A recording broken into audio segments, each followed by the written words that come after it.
ሴት በመምሰልና የሴት ልብስ በመልበስ ወንጀል ሲፈጽም የነበረ ግለሰብ በጥቆማ ተያዘ። እንዲህ አይነት ዜና አልፎ አልፎ ሰምተው ይሆናል። የዛሬው ግን እጅን ባፍ ያስጭናል።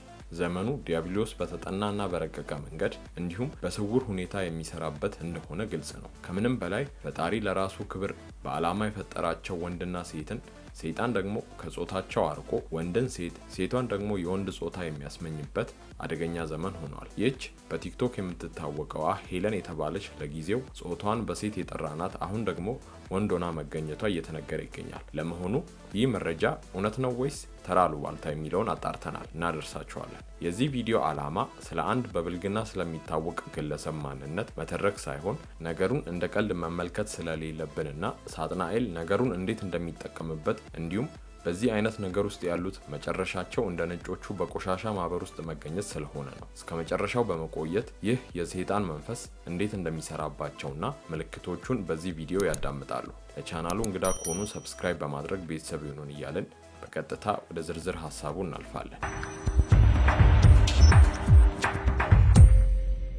አብዛኛውን ጊዜ በዚህ በቲክቶክ በአልባሌ ነገር ከሚታወቁ ወጣቶች መሃል ይህች ልጅ ትታወቃለች። በተለያዩ ስድቦች እንዲሁም ጾታን መሰረት ያደረጉ ነውሮችን በአደባባይ በመናገር ሲሆን የሚገርመው ደግሞ ያላት ተከታይ ብዛት ነው። ወግ አጥባቂና ሃይማኖተኛ ነኝ የሚል ማህበረሰብ ለዚህ አይነት ብልግና ትኩረት ሰጥቶ መከታተሉ ቢያስገርምም ነገሩ የዲያብሎስ አሰራር እንዳለበት በርካቶች ያውቁታል። ከላይ የጠቀስንላችሁ ግለሰብ አሁን ላይ ወንድ ሆና መገኘቷ በርካቶችን ያስገረመና እያነጋገረ ያለ ጉዳይ ሆኗል። ስለ ጾታው ጉዳይ አስቀድመን ከማውራታችን በፊት አሁን ወንድ ስለተባለችዋ ሄለን የሚል መጠሪያ ያላት ግለሰብ እንዲህ አይነት ስድ ነገሮችን ስታደርግ አንዳች የጥልቁ መንፈስ እንደሰፈረባት በማስረጃ እናሳያችኋለን። ተመልከቱ።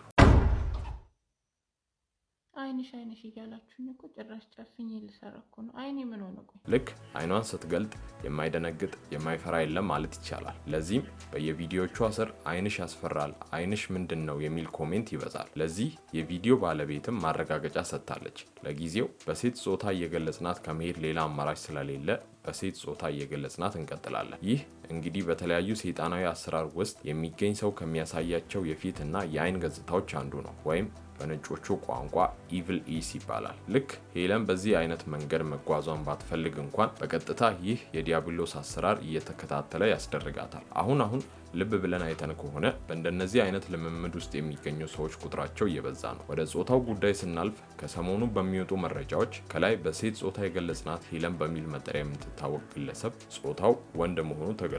ታዲያ በዚህ ነገር ስንቶች ተጨበርብረው ይሁን የሚለው ጥያቄ ማንሳት የግድ ይላል። የፈለገ አስገዳጅ ምክንያት ቢኖር ጾታ ቀይሮ መገኘት ወንጀልም ኃጢያትም ነው። ልብ ብለን ከሆነ በአገራችን ኢትዮጵያ በተመሳሳይ መልኩ በየአካባቢው ጾታን በመቀየር ለበርካታ ዓመታት ሰው ሲያጭበረብሩ የተገኙ በርካቶች ናቸው። ታዲያ ለምን የሚለውን ጥያቄ ባንክሮ መመልከት ያስፈልጋል። በተለይ በስፋት የተለመደው አምላክ ወንድ ሆኖ ፈጥሮ አለ የሴት ጾታን አዘውትሮ መመልከት በየትኛውም ምክንያት ተቀባይነት ባይኖረውም በጥልቀት እንየው። ፈጣሪ በአምሳሉ ከፈጠረን በኋላ ጾታ ሰጥቶናል። በቅዱሱ ቃል ስንመለከት ወንድ የእግዚአብሔር ምሳሌ ነው፣ ለሴቷ ደግሞ ራስ ነው። ነገር ግን ሰይጣን እግዚአብሔር ለወንድ ልጅ የሰጠውን ስልጣንና ክብር ሊያሳጣ ፈልጎ እንዲህ አይነት ክፉ ልምምድ ወደ ሀገራችን አስገብቷል። ይህን ስንል ለሴት ልጅ ያለን ክብር ትንሽ ሆኖ ሳይሆን የዲያብሎስን አሰራር ለመግለጥ ብቻ ነው። ታዲያ የአምላክ ምሳሌ የሆነው ወንድ ሴት ልጅ ካልሆንኩ ብሎ ሲተጋ ከመመልከት በላይ የሚያሳዝን ነገር የለም። ታዲያ ይችን ከላይ ሄለን በሚል መጠሪያ የገለጽናት ወጣት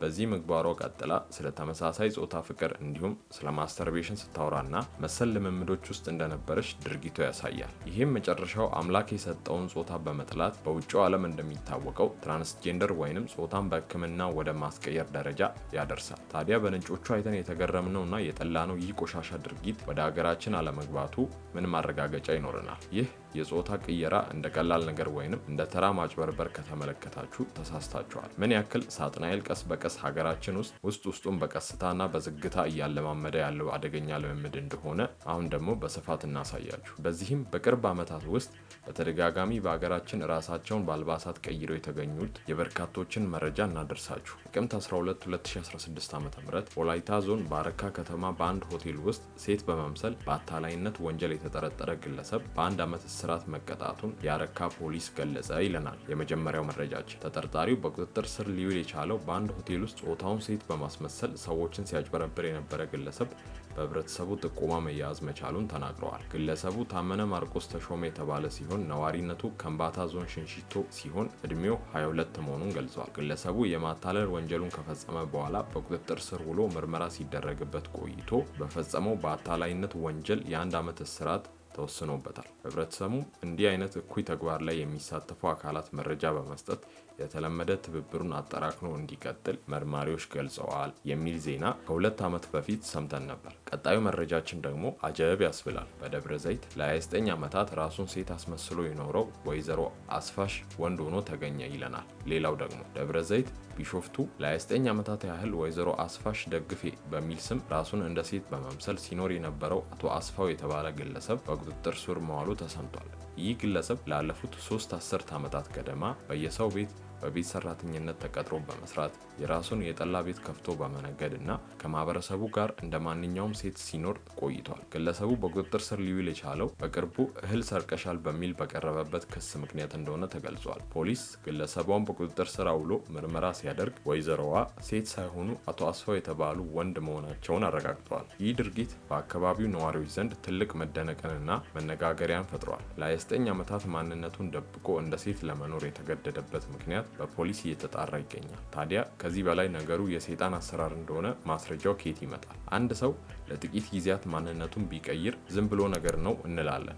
አንድ ሰው 29 ዓመት ሙሉ የአንድ ወጣት እድሜን እንዴት አለባበሱን ቀይሮ ሴት መስሎ ሊኖር ይችላል? የዲያብሎስ እርዳታ ከሌለበት በስተቀር። ደግሞ ይሄም አለ። በአዲስ አበባ አራዳ ክፍለ ከተማ አንድ ግለሰብ ጾታውን ቀይሮና ሴት መስሎ በመቅረብ ከአንዲት ግለሰብ ላይ 103,000 ብር አታለው ወሰደ ይለናል የአዲስ አበባ ፖሊስ ኮሚሽን ዘገባ። ቺና በሚል ስም በሴት ጾታ የሚጠራው ግለሰብ በሜካፕ እና በሌሎች ነገሮች ራሱን የሴት ገጽታ አላብሶ ሲንቀሳቀስ እንደነበረና ኳታር እና እንግሊዝ ሀገር እንደኖረ አረብኛና እንግሊዝኛ አቀላጥፎ እንደሚናገር የፖሊስ የምርመራ መዝገብ አመላክቷል። እናም ከዕለታት አንድ ቀን የግል ተበዳይ የሆነችው ኢየሩሳሌም ሰለሞን በጓደኛዋ አማካኝነት ቺናን እንደተዋወቀችውና ወደ ውጭ ሀገር ወስዶ ስራ እንደሚያስቀጥራት የነገራት መሆኑን ፖሊስ ገልጿል። ጉዳዩ እስኪሳካ ድረስ በጋራ ሱፐርማርኬት ከፍተው እየሰሩ እንዲቆዩ ጠይቋት እንደነበረም ተናግረዋል። በተፈጠረው ቅርርብም ቺና ከአከራዩ ጋር እንዳልተስማማና ሌላ ማረፊያ ቤት እንደሚፈልግ ሲያማክራት ኢየሩሳሌምም በአራዳ ክፍለ ከተማ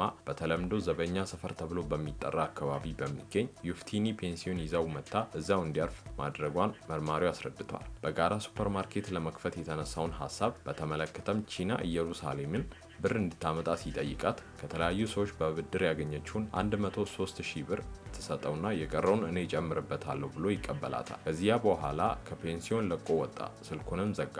እሷም ለፖሊስ አመለከተች። ፖሊስም ክትትሉን ቀጠለ። በስተመጨረሻም ቦሌ ሩዋንዳ አካባቢ ተያዘ።